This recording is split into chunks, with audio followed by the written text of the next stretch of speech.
Honourable members, the next item on the order paper is a motion in the name of the Chief Whip of the Majority Party. Chief Whip. Thank you, Deputy Speaker.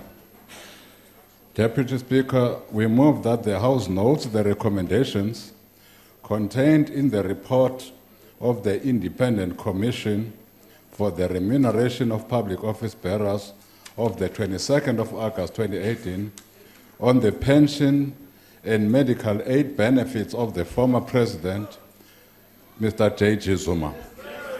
2, recognizes that upon retirement, the President shall be paid such pension and other pension benefits as may be determined from time to time by resolution of the National Assembly, after taking into consideration the recommendations of the Commission.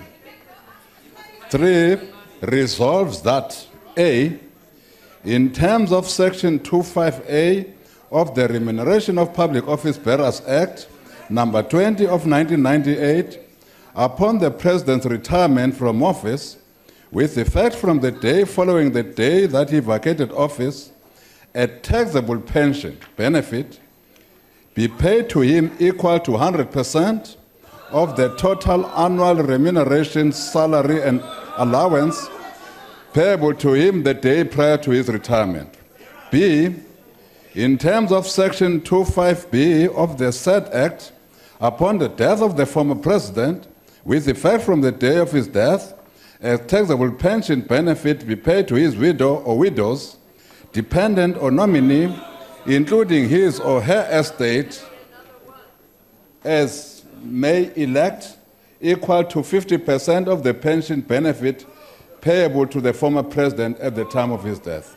C, the increase to the above benefits should be linked to the increase of the sitting President's salary. And lastly, in terms of Section 2C of the said Act, the state shall contribute the full amount payable to a medical aid scheme of which the former President or his widow or widows or dependent or dependents is a member. I so move, Deputy Speaker. Honourable members, I now put the motion. Are there any objections? There being objection, I now put the question. Those in favour say aye. Those against, no. I think the ayes have it. Deputy Speaker. Deputy Speaker. Yes, Honourable Member. The Dear would like to make a declaration, please. Okay. Go ahead, Honourable Member.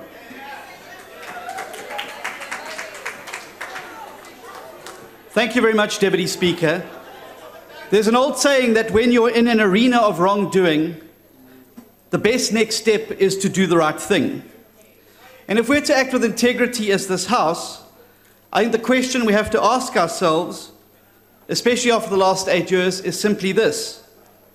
Haven't we paid enough for Mr. Zuma already? The 10 million people who've been pushed into the unemployment queues because of his disastrous policies have certainly paid enough. The millions of our citizens who've had their futures and opportunities robbed from underneath them have certainly paid enough. The SASSA beneficiaries who have to now wait up into the early hours of the morning and snake around the post offices just to get their meagre grant have certainly paid enough.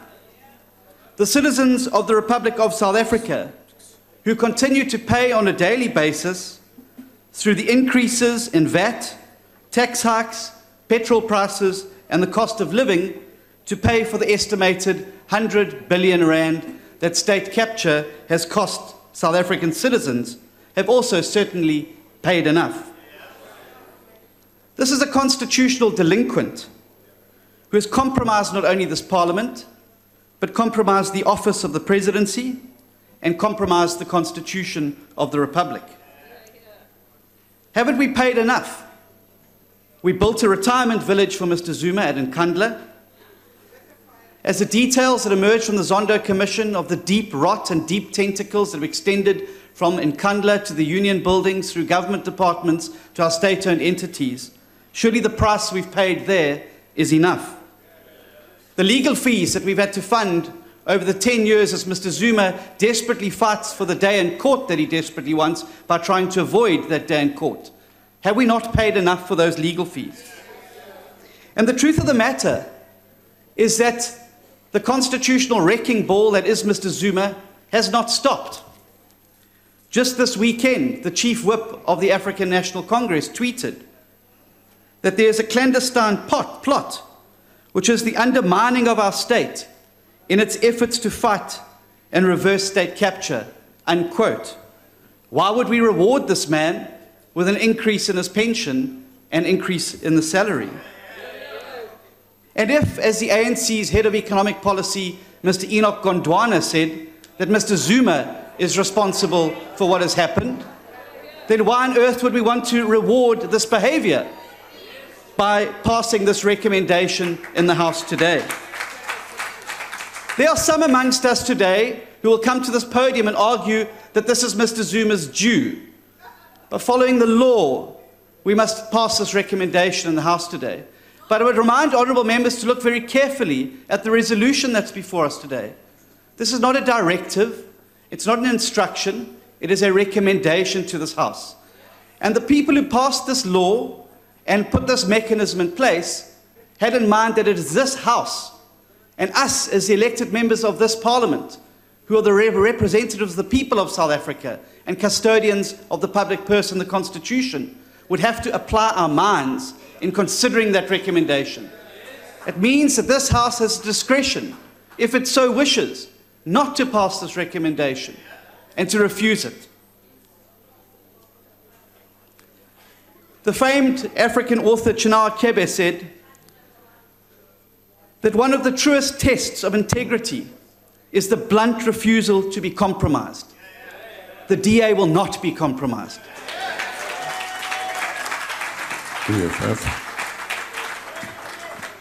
Deputy Speaker, we know for a fact that in terms of the Remuneration of Public Office Bearers Act, former presidents are entitled to remuneration equal to what they were paid before stepping down. But the reality is that Mr. Zuma does not qualify to be called a former head of state. He is a former head looter of the state. And as a result, should never, under any circumstances, qualify to be paid anything from the public purse. Under his tenure, our country degenerated to levels never thought possible before. Stealing became a norm, and corruption was institutionalized.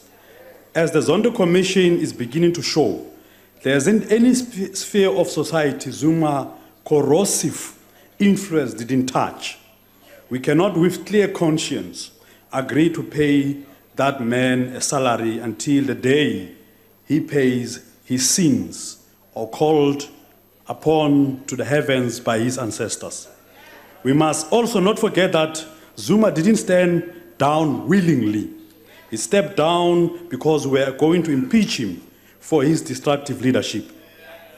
Were he impeached, he was going to lose all of these benefits. This is the man whom in this House was described in so many forms: a constitutional delinquent, a social scum, that corrupt, dirty element that hangs and feeds itself from the flesh of the nation. These are the names and the labels which the man was described with. We cannot stand here and condone that the man who stole so much from the public be honored and be decorated in the manner in which the ANC wants to decorate him. The EFF rejects this motion and asks that Mr. Zuma must not be treated as a former head of state worthy of our respect.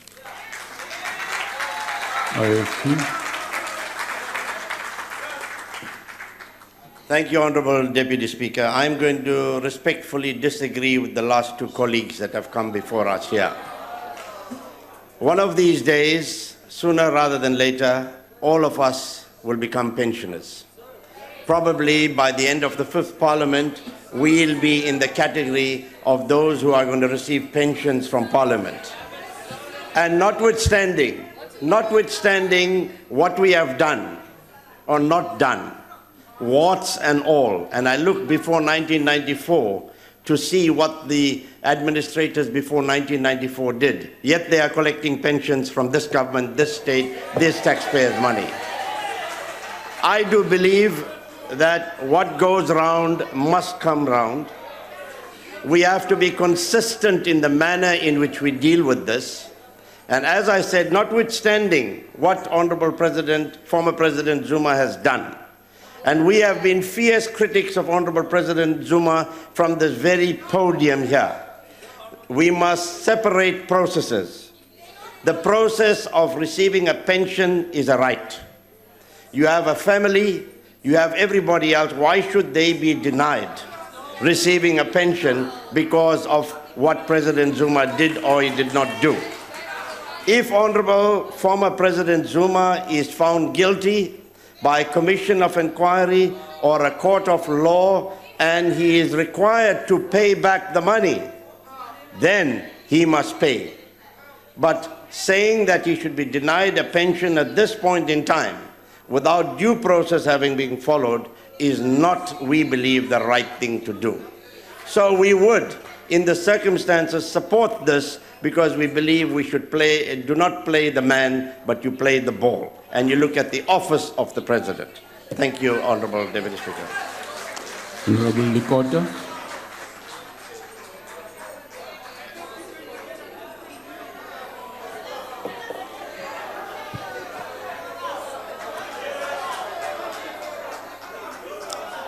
My dear friends, if you will give me a chance to say something.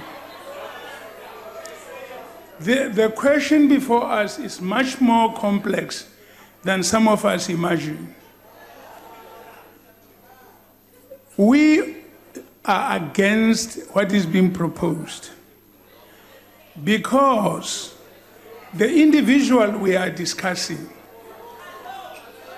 violated Section 89 of the Constitution and was found by the Constitutional Court to have broken his oath of office.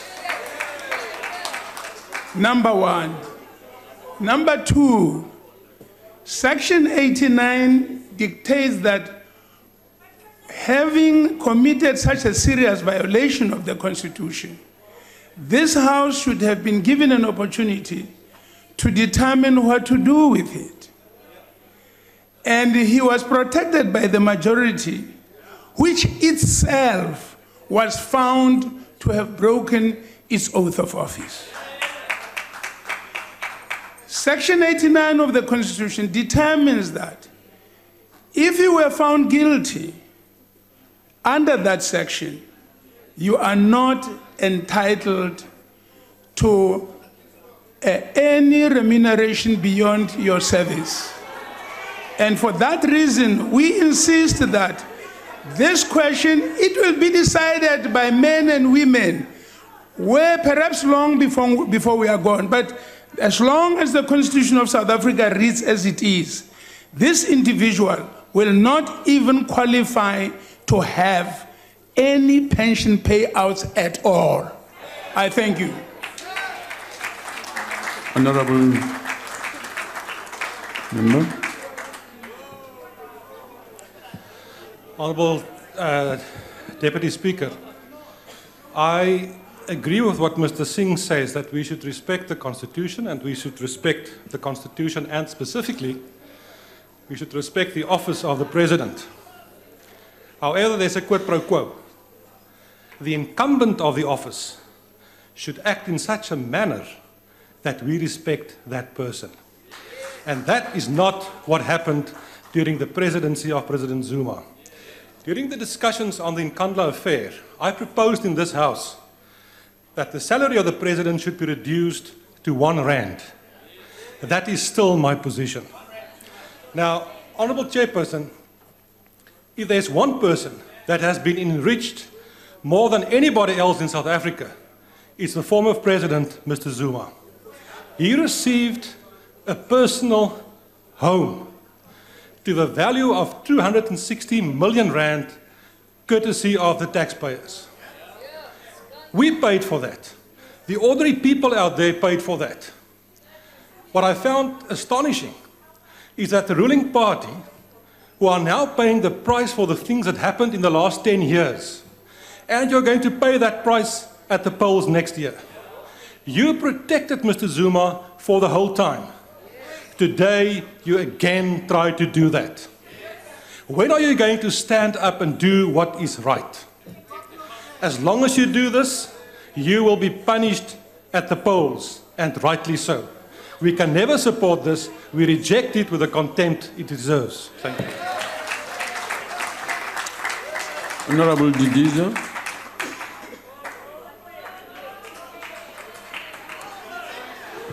Thank you, Deputy Speaker, Deputy President, honorable members. The motion before the House, it's about determining the process of the payment of the former heads of state his dues in terms of our own legislation. And I think it's important for me to advise honorable members that this framework was decided by this Parliament. It may not be the fifth administration. It was determined by a Parliament. Secondly, it is determined by an independent body headed by a judge, Judge Musi in this instance, who then determines and therefore asks Parliament to execute that recommendation. Yes, I know, that's why I say so. And members here are raising issues. Obviously, politically, those are your views you share. And they don't necessarily mean you are correct. And I think we mustn't be selective in dealing with matters. Firstly, members are saying the Constitutional Court ruled in a particular way. Yes, we agree. But that Constitutional Court also ruled on Parliament, not on the ruling party. It said Parliament itself erred. And we read it. Yes. And I think we need to take that into consideration when we make those declarations. Secondly, this House, on numerous occasions, had an opportunity of having votes of no confidence on the President at the time. And indeed, those did not pass the test. So it cannot be correct, standing here, determine the outcome, one, of a commission that has not concluded its matter. Secondly, base our decision on a court of law that has not resolved its matter. And all of those processes, at the time at which they determine, based on its outcome, yes, it's technical because we're dealing with a technical matter too. It's not only political, it's equally technical. As yourselves, as it comes to the end of the session, when we deal with your pensions, it will be equally technical. Therefore, as the ANC, we support the motion. And I think members must be honest.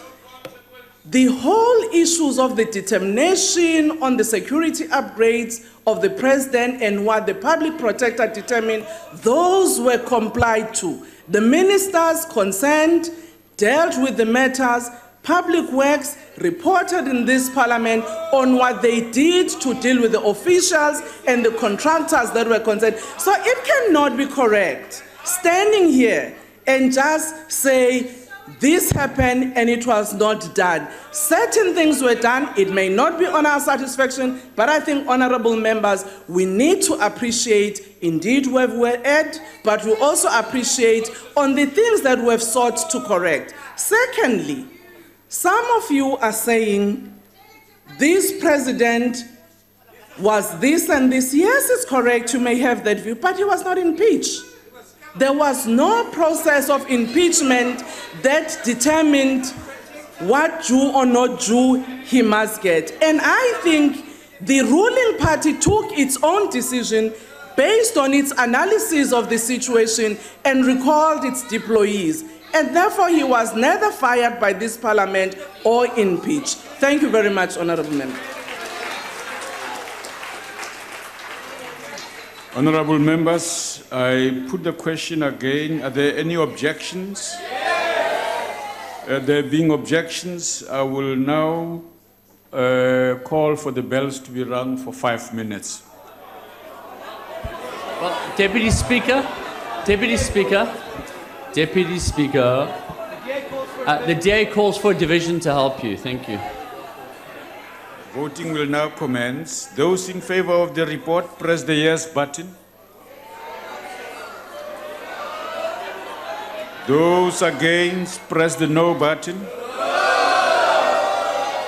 Those wishing to abstain, the abstain button. Have all members voted? Thank you. The voting session is now closed. It's okay. Okay.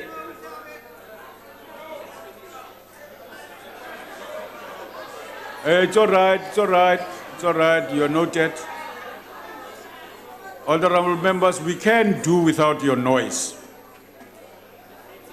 There's no abstention. There are 95 noes, and there's 197 yeses.